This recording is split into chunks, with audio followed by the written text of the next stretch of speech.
vocês, irmãos. Parece que faz muito tempo que nós não nos encontramos, né? Que isso, pastor? Só foi uma semaninha que o senhor ficou lá em São Paulo. O senhor já está com saudade? Somos uma família, né, irmãos? Sim ou não? Mas eu tenho certeza de vocês ficarem em boas mãos. Nas mãos de Deus e nas mãos do pastor Dene. É um excelente pastor, um grande homem de Deus. E dos pastores também que o ajudaram nesse último final de semana. Amados, eu quero ler com vocês a palavra de Deus. Deus colocou no meu coração hoje uma mensagem. E eu quero com vocês ler esta palavra que se encontra em Mateus capítulo 26 e o versículo 34. Se você ficar bem atento na ministração, você vai entender. As duas fogueiras. Diga a glória a Deus. Eu até falei com o pastor Dene que eu ia tentar cantar uma coisinha, mas a garganta está ruim. Preguei hoje pela manhã pela misericórdia de Deus. Vou tentar pregar hoje também debaixo da misericórdia do Senhor. Mateus capítulo 26, versículo 34. Quem já encontrou, diga glória a Deus. Mateus 26, 34. Vamos ler o texto, diz assim. Disse-lhe, em verdade te digo que nesta mesma noite, antes que o galo cante, 3 vezes me negarás. Disse-lhe Pedro, ainda que me seja mister morrer contigo, não te negarei. E todos os discípulos disseram a mesma coisa. Amém? Vamos ler mais uma vez o versículo 35? Em outra tradução, nova tradução, Almeida atualizada, diz assim, ó, Pedro insistiu. Jesus falou para ele, em verdade lhe digo que nesta noite, antes que o galo cante, você me negará 3 vezes. Aí Pedro insistiu, ainda que me seja necessário morrer com o Senhor, de modo nenhum o negarei. E todos os discípulos disseram a mesma coisa. Amém? Agora, eu quero fazer uma oração com vocês. Levante as suas mãos para os céus. Levante as suas mãos para os céus. Senhor Deus, maravilhoso Pai. Obrigado, meu Deus, por esta noite na Tua presença.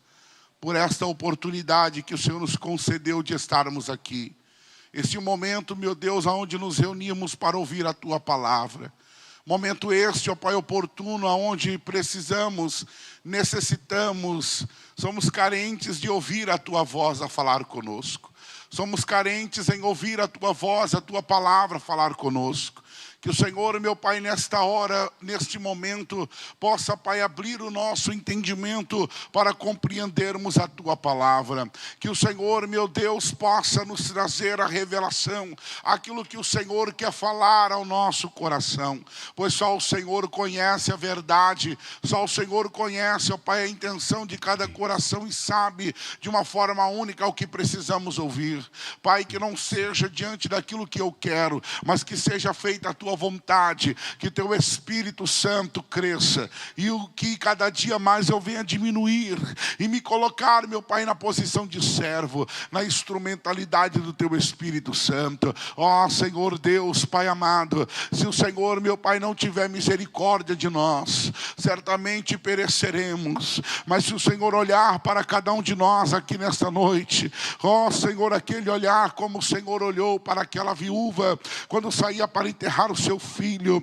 A tua palavra diz que o Senhor olhou para ela com olhar de íntima compaixão e disse para aquela mulher: não chores. Ao aproximar-se dela, parou aquele cortejo tocando naquele esquife e liberou uma palavra para aquele defunto, aquele mancebo, dizendo: levanta-te. Que nesta noite a tua palavra também possa colocar de pé os que estão caídos, possa trazer restauração, possa trazer, meu Pai amado, um avivamento, uma alegria e a certeza, meu Deus, de que o Senhor, meu Pai, conhece a nossa necessidade e sabe o que o teu povo, ó Pai, precisa. Graças te damos em tudo, ó Pai, em nome do Senhor Jesus.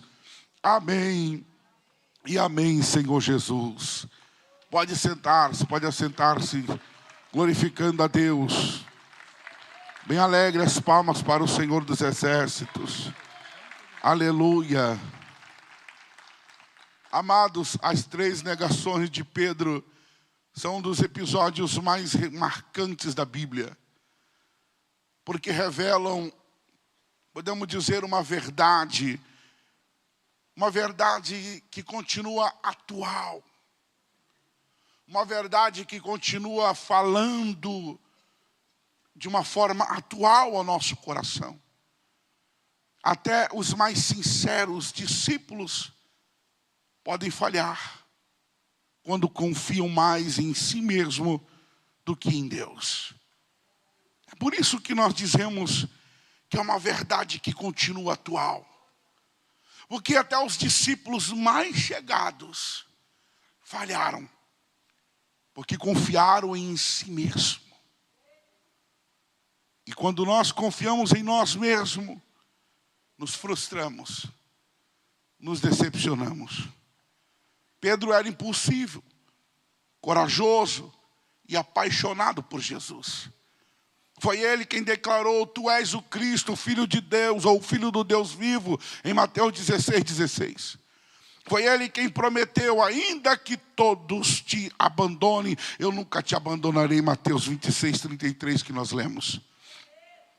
Porém, poucas horas depois dessa declaração de fidelidade, diante de uma simples criada, ele negou conhecer o Mestre.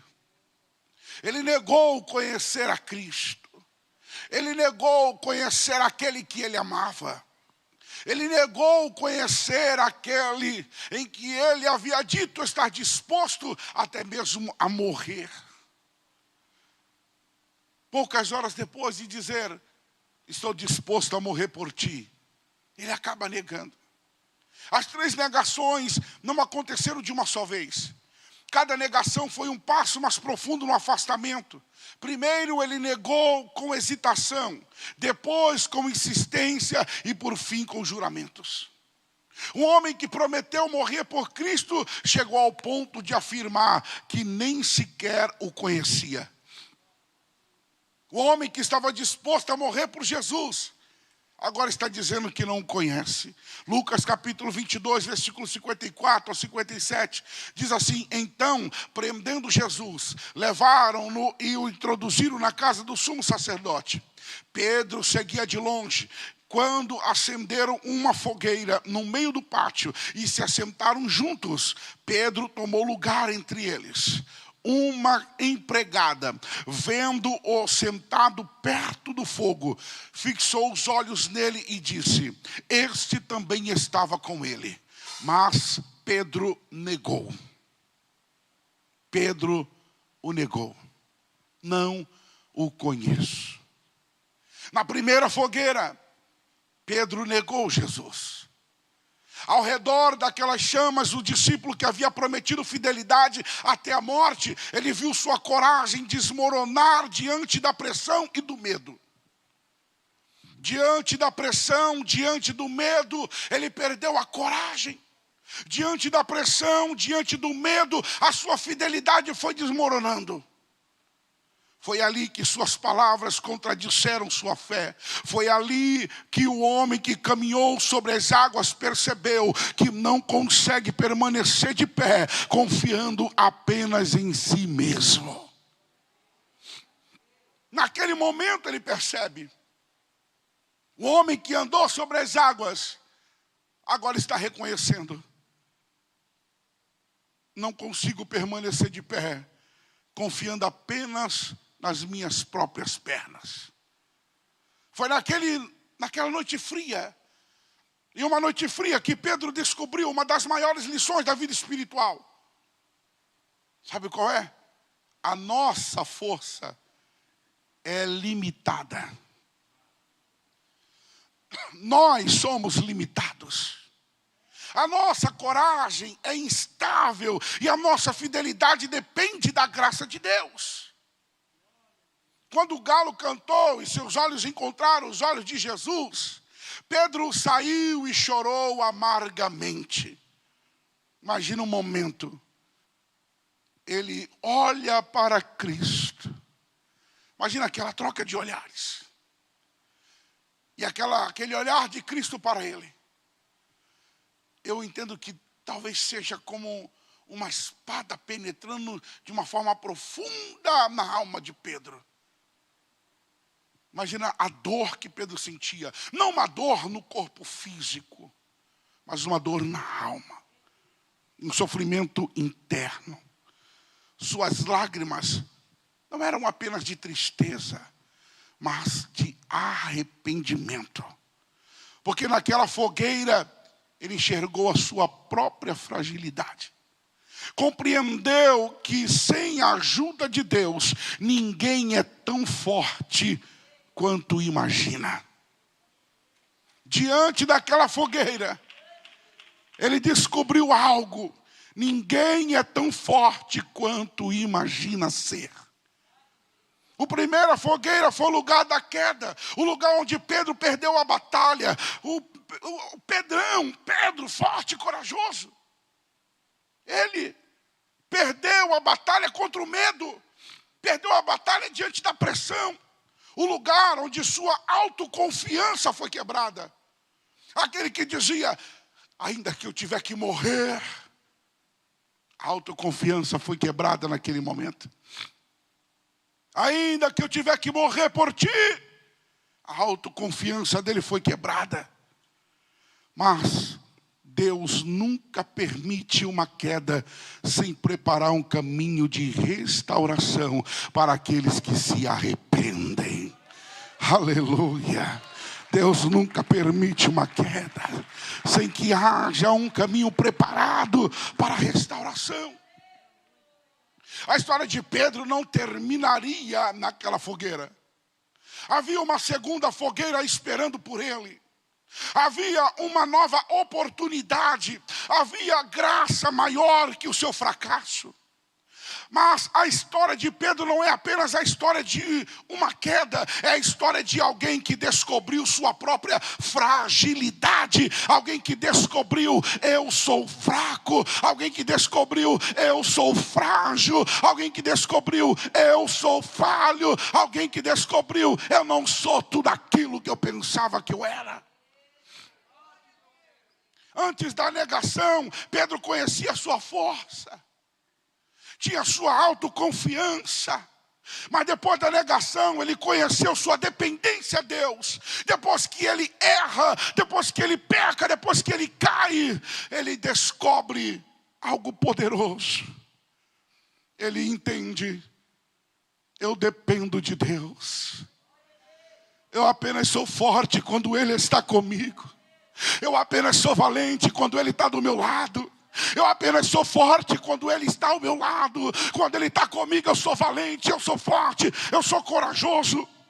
Quando o galo cantou e seus olhos encontraram os de Jesus, Pedro chorou amargamente. Aquelas lágrimas não eram apenas de arrependimento, era o reconhecimento de quem sem a graça de Deus ninguém permanece de pé. Ele reconhece: eu preciso de Jesus. As 3 negações nos ensinam que a autoconfiança pode nos derrubar, mas também nos mostram que a misericórdia de Deus é maior do que os nossos fracassos. A misericórdia de Deus é maior do que os nossos fracassos. A negação ensinou que a autoconfiança pode trazer a destruição na vida do homem. A autoconfiança pode trazer a destruição em um relacionamento. A autoconfiança autoconfiança pode trazer a destruição para um ministério em particular. A autoconfiança pode trazer a queda de pessoas aonde tem o potencial para alcançar. Mas aí nós descobrimos algo tão poderoso, como dizem Lamentações,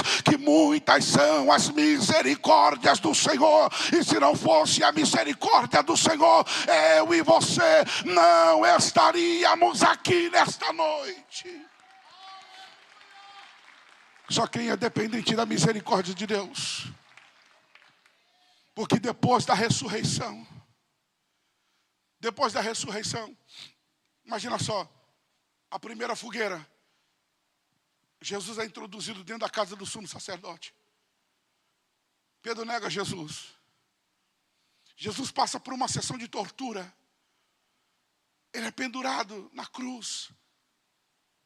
Jesus Cristo morre. Mas a palavra do Senhor diz que ao terceiro dia ele ressuscitou. Agora Cristo ressurreto se encontra com Pedro. Agora o Cristo ressurreto, o Cristo ressuscitado, ele se encontra com Pedro. E aonde que ele se encontra com Pedro? Em uma outra fogueira preparada. Em uma outra fogueira. João capítulo 21, versículo 9 em diante. Ao saltarem em terra, viram ali umas brasas, uma fogueira com peixe por cima, e também havia pão. Jesus lhes disse: tragam alguns dos peixes que vocês acabaram de pegar. E no versículo 15, depois de terem comido, Jesus perguntou a Simão Pedro: Simão, filho de João, você me ama mais do que estes outros me amam? E ele respondeu: sim, o Senhor sabe que eu amo. A segunda fogueira. Isso não é apenas um detalhe do texto bíblico. É uma poderosa demonstração da graça de Deus.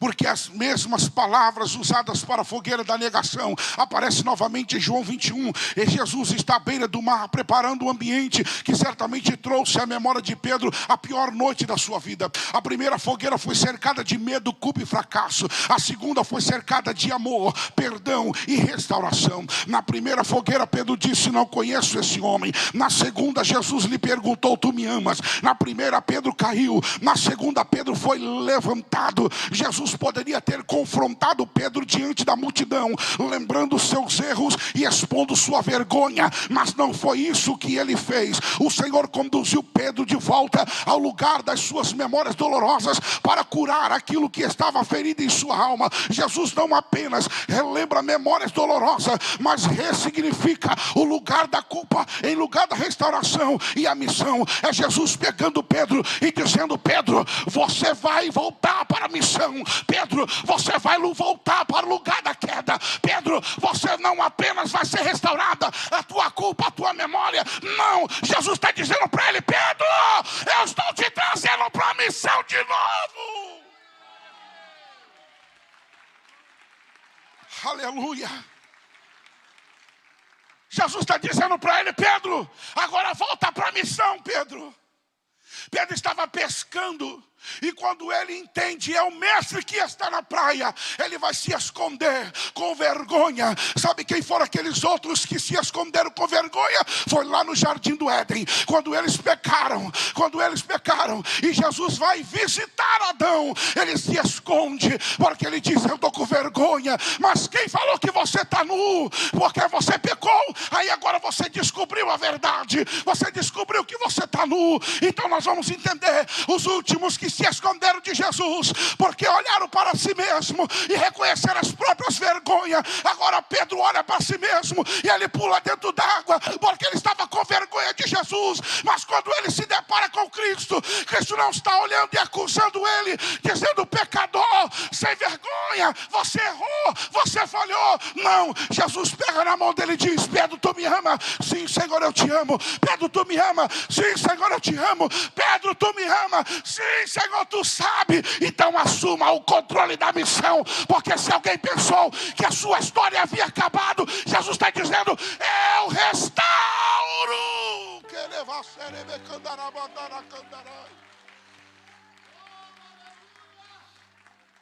Talvez alguém falou: você errou, você pecou.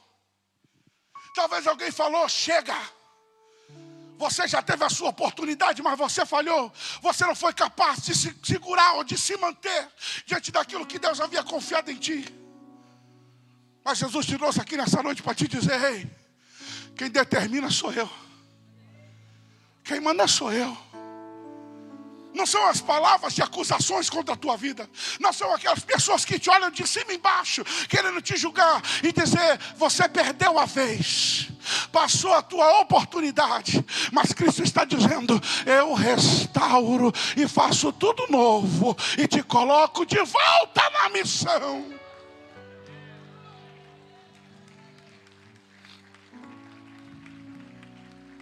Deus não apenas perdoa o pecado, Ele também restaura o coração quebrado pelo pecado. Ele restaura o coração quebrado.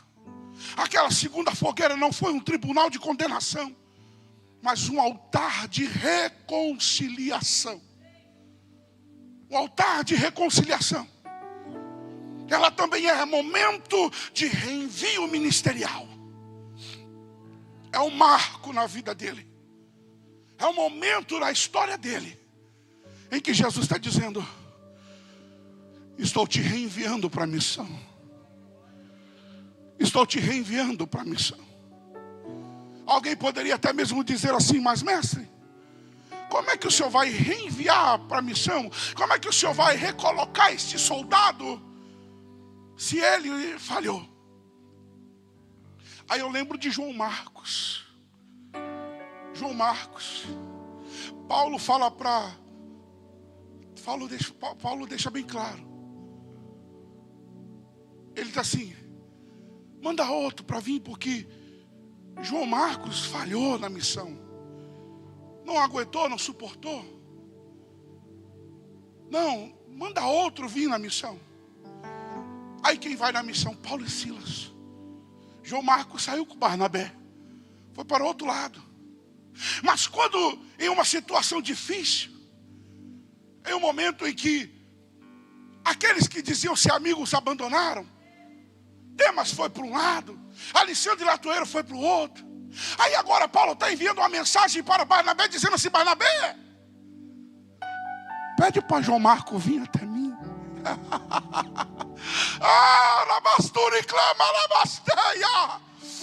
Paulo está dizendo: traz João Marcos de volta para a missão. Traz ele de volta para a missão, traz. Talvez alguém disse que você não servia. Talvez alguém olhou para você e disse assim: você não serve para a missão. Você não serve. Talvez alguém olhou para você assim: não vai dar certo. Mas aí chegou o momento, chegou a vez. E quando chega a hora, pastor Dele, alguém pode até estar falando assim: você não serve para a missão. Mas Deus está falando assim: chegou a hora, chegou o momento. Eu quero te colocar de volta na missão. Eu quero te colocar de volta no propósito. Eu quero te colocar aonde o homem disse que você não servia, aonde o homem disse que você não daria. Ei, eles não olharam para Jesus e disseram assim: Jesus, já que ele pecou, coloca outro no lugar dele. Mas Jesus disse: Pedro, tu me amas? Sim, Senhor, eu te amo. Pedro, tu me ama? Sim, Senhor, eu te amo. Pedro, tu me ama? Senhor, tu sabe. Eu fico imaginando, diante daquela segunda fogueira, o Senhor olhando para os olhos de Pedro e dizendo assim: Pedro, Pedrão, volta para a missão, Pedro. Volta para o lugar que é teu. Volta para onde eu te chamei que você estivesse. Deus está restituindo. Deus está restituindo. Deus está restituindo. Deus está restaurando. Talvez alguém falou para você que não adiantava mais. Talvez alguém falou para você que não adiantava mais.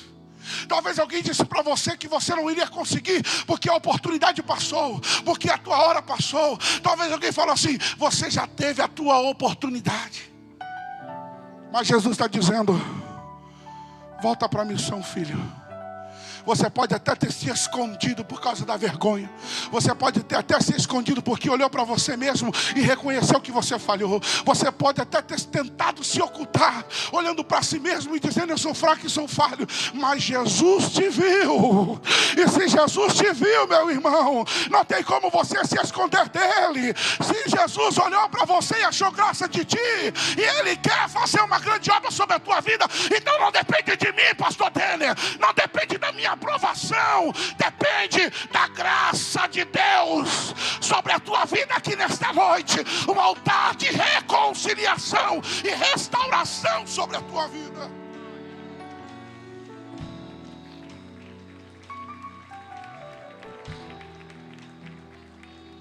Aleluia. Isso quer dizer que não será apenas restauração. Não será apenas restauração. Mas Deus vai te colocar de volta na missão. Você está entendendo?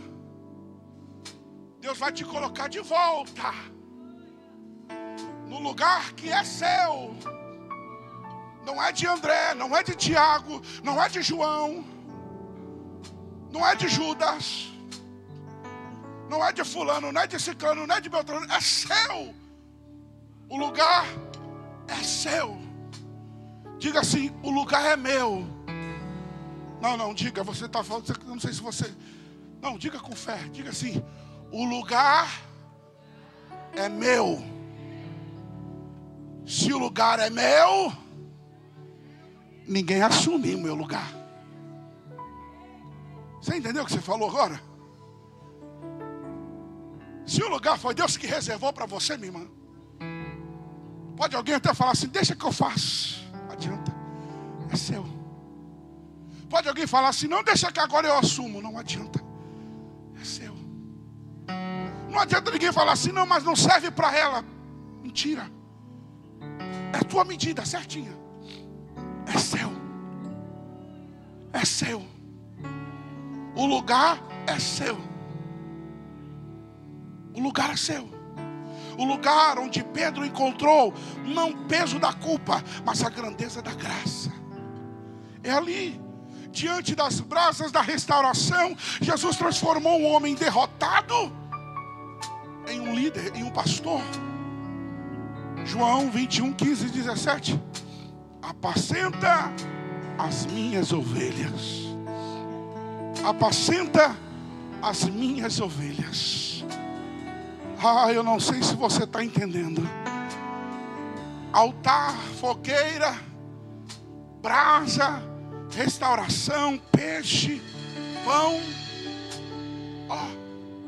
Ele está aquecendo, está direcionando, está alimentando, está fortalecendo. Pega essa. Apacenta as minhas ovelhas. Eu não sei se você entendeu, mas vou repetir. Pedro pecou, Pedro falhou, Pedro errou. Mas Jesus está dizendo assim, cuida de algo que é importante para mim. Você está entendendo? Você está compreendendo ou não? Ainda não? Você vai pegar. Pedro caiu, Pedro falhou, Pedro errou, Pedro pecou. Mas Deus restaurou ele, aqueceu ele, alimentou ele, fortaleceu ele, conversou com ele e agora disse para ele, cuida daquilo que é mais importante para mim. Eita, meu Deus, se você não pegou, eu não vou repetir de novo não, mas presta atenção, Deus não está entregando qualquer coisa para Pedro. Isso quer dizer que Pedro não é qualquer um. Se ele não está entregando qualquer coisa para Pedro, isso quer dizer que Pedro é escolhido. Deus escolheu ele e está dizendo para ele, Pedro, cuida do que mais importa para mim. Pedro, cuida do que eu mais amo.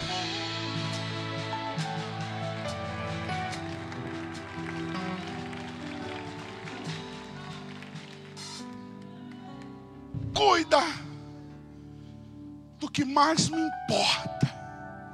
Cuida daquilo que eu me sacrifiquei. Cuida daquilo que eu mais amo. Você não entrega aquilo que é importante na mão de qualquer pessoa. Você não entrega nem a chave do teu carro na mão de qualquer um. Você não dá nem a chave da tua casa na mão de qualquer um. Você deixa qualquer um pegar na mão do seu filho e sair andando com ele. Mas Jesus está dizendo assim, Pedro, cuida das minhas ovelhas. Ele se entregou por elas.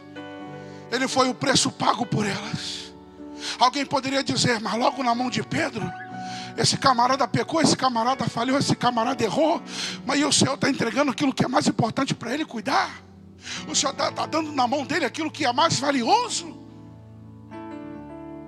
Jesus está mostrando diante daqueles homens. Imagina os olhares deles. Eu restaurei o Pedro. Eu aqueci, eu alimentei, eu orientei, eu perdoei. E eu confio em Pedro. Por mais que Pedro falhou, mas Jesus olhava para ele de forma diferente. Eu estou falando com pessoas hoje que já passaram por aqueles olhares de julgamento. Eu estou falando com pessoas hoje que já foram mal faladas na boca de outras pessoas. Eu estou falando com pessoas hoje que alguém já espalhou aí fora dizendo que você não presta, que você não serve, que você não vale nada. Eu estou falando com pessoas hoje que já se sentiram menosprezadas, humilhadas. Pessoas que já se sentiram da pior espécie. Pessoas como Davi chega a dizer: por que te importas? Eu sou como a pulga no cão morto. Alguém como se sente medíocre, humilhado. Alguém que olha para si mesmo e diga: eu não tenho nem desejo de viver. Mas Jesus, quando olha para você, Ele está dizendo: você é especial para mim. Você é importante para mim. Eu te amo e não coloco qualquer coisa sobre a tua vida. Ele coloca algo importante sobre ti aqui nesta noite, porque Ele te restaura, te aquece, te alimenta, te fortalece, te coloca de volta na missão. E põe sobre ti uma grande responsabilidade. Isso quer dizer, Ele acredita em você, Ele confia em você.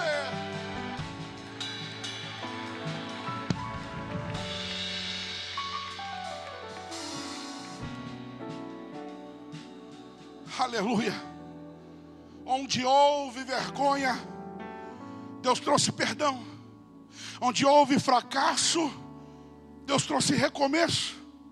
Onde houve lágrimas, Deus trouxe propósito.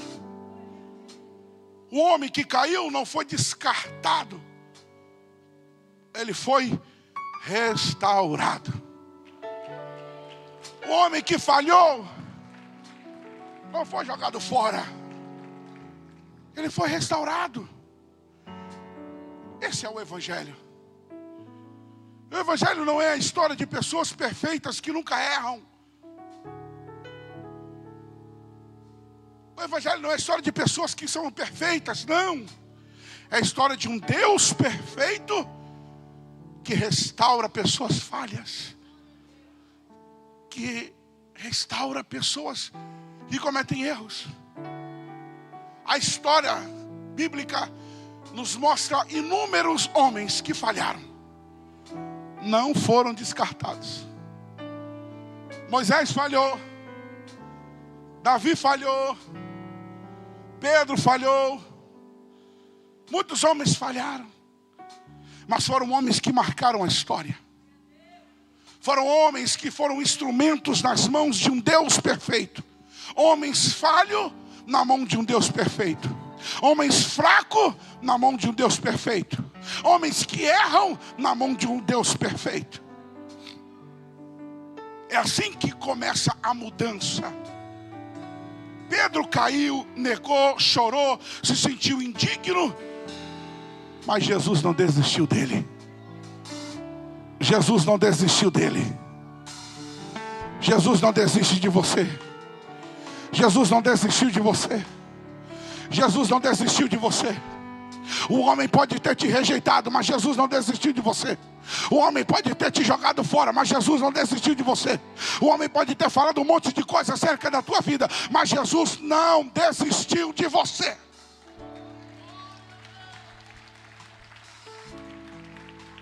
Quando todos poderiam olhar para Pedro como um fracassado, Jesus olhou para ele como alguém que ainda tinha um propósito. A graça de Deus é maior do que os nossos erros. O amor de Cristo é mais forte do que as nossas quedas. O mesmo homem que negou Jesus diante de uma criada foi o homem que, depois de restaurado, pregou com ousadia diante de multidões. Como em Atos capítulo 2, versículo 14. Quando Pedro se levanta junto com os 11 discípulos, ergue a voz e dirige-se àquela multidão. Imagina só. Talvez alguém ali estivesse olhando e dizendo assim: eu lembro de Pedro. Eu estava lá na primeira fogueira. Ele negou Jesus. O que ele está fazendo aí agora? Está assim de pessoas apontando os teus erros.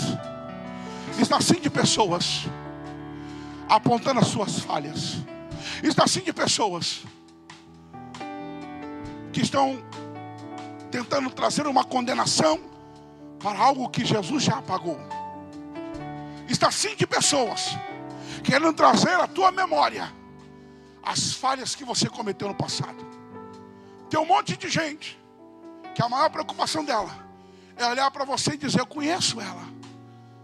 Ela fez isso, ele fez aquilo, ele fez acolá. O que mais tem são pessoas que apenas lembram da tua falha. Mas você vai mandar um recado para eles hoje: não me procure mais no meu passado, porque eu não estou mais lá. Não me procure mais no meu passado, eu não vivo mais nele. Não me procure mais no meu passado. Eu não sou o ex-fulano, o ex-ciclano, o ex-beltrano, não sou nada disso. Eu sou hoje aquilo que o Senhor colocou na minha vida. Eu sou servo, eu sou escolhido, eu sou ungido, eu sou aquele que Ele levantou, eu sou aquele que Ele perdoou, eu sou aquele que a graça me encheu, eu sou aquele que Ele ama.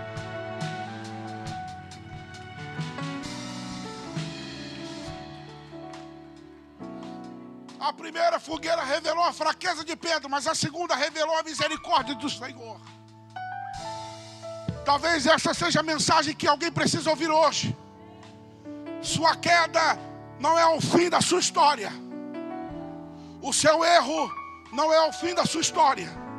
Seu fracasso não cancela os planos de Deus. Se houver arrependimento, há perdão. Se houver volta para Cristo, há restauração. Se houver lágrima aos pés do Senhor, haverá recomeço. Para que Deus, que encontrou Pedro na segunda fogueira, continue encontrando pessoas quebradas, feridas, decepcionadas consigo mesmo, para dizer: eu ainda não terminei a obra que comecei em você. Talvez tiver uma pausa, mas o Senhor está dizendo: é tempo de recomeçar, é tempo de recomeçar, é tempo de você voltar, é tempo de restauração. Eu ainda não terminei a obra que eu comecei na tua vida. Alguém pode dizer que é o fim, mas Jesus está dizendo: a obra ainda não terminou, a obra ainda não acabou, a obra ainda não se findou.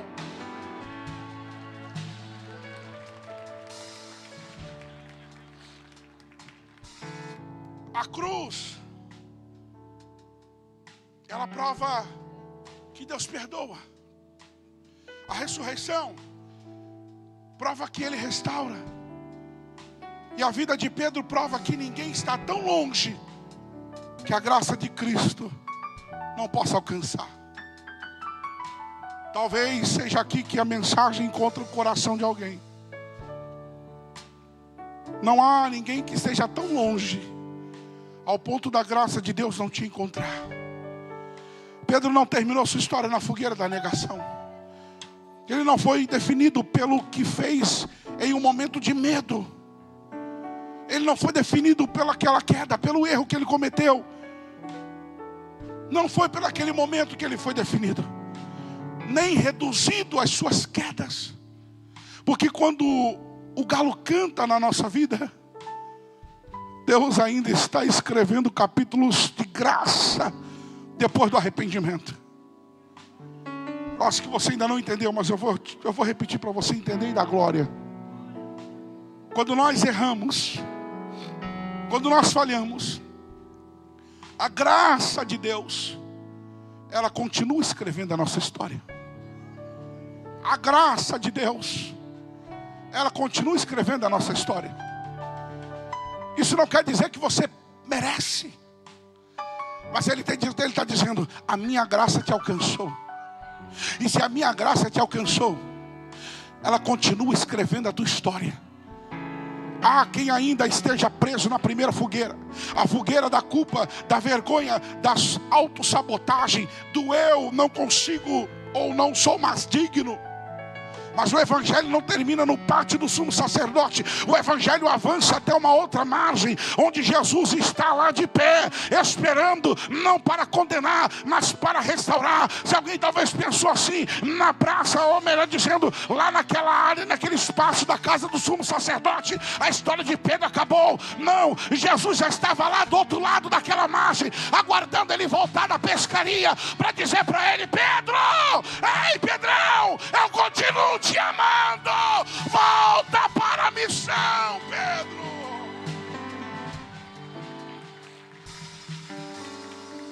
Aleluia.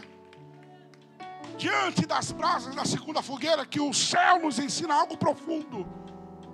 Cristo não ignora o nosso passado, mas também não permite que ele seja o nosso destino.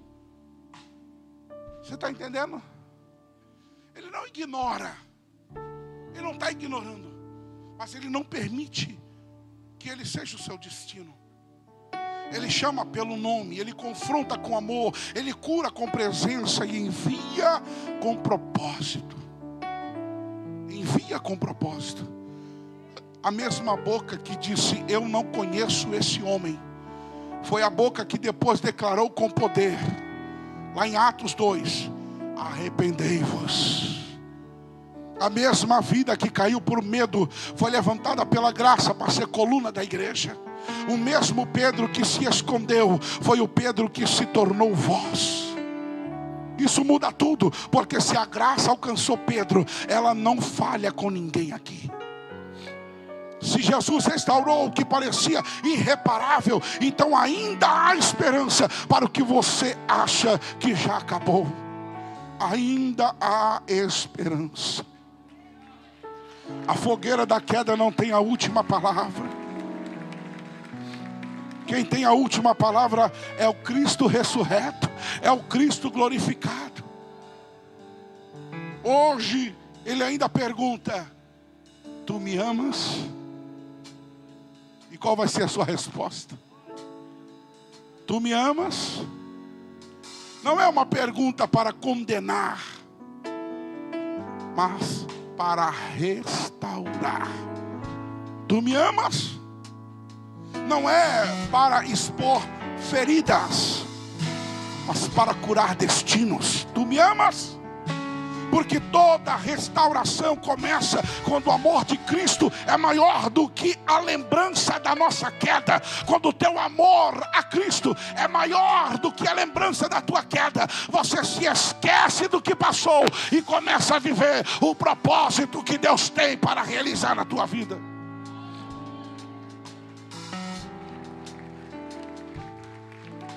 E quando esse amor encontra um coração arrependido, o que era lágrima vira chamado.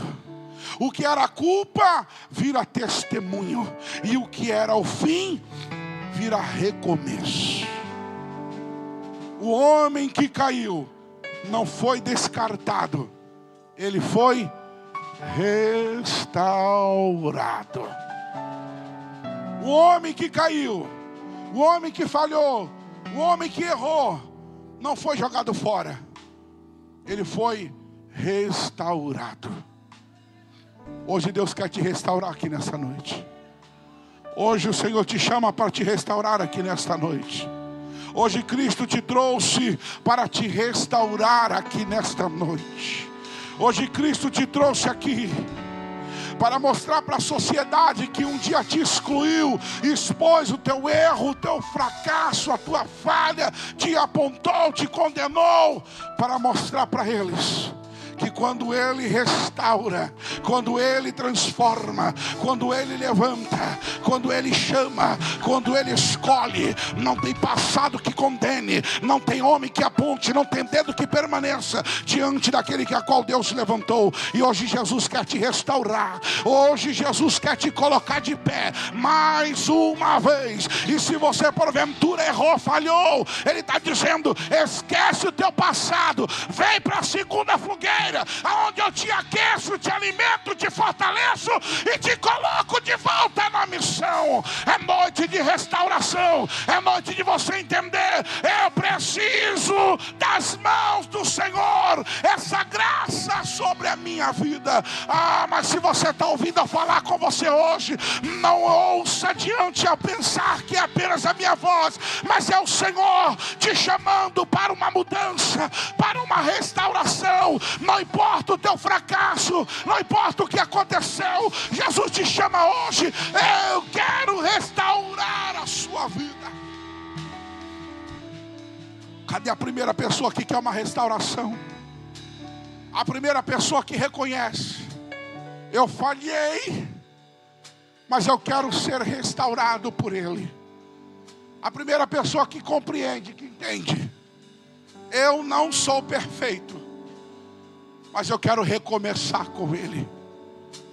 Eu quero recomeçar com Ele. Cadê a primeira pessoa que você ouviu a palavra de Deus e entendeu: eu preciso dEle, porque sem Ele eu vou continuar prostrado na primeira fogueira, aonde eu falhei, aonde eu errei. Mas se eu olhar para Ele e compreender que as mãos dEle é quem escreve o meu futuro, eu vou entender então: a graça me alcançou, e o que eu preciso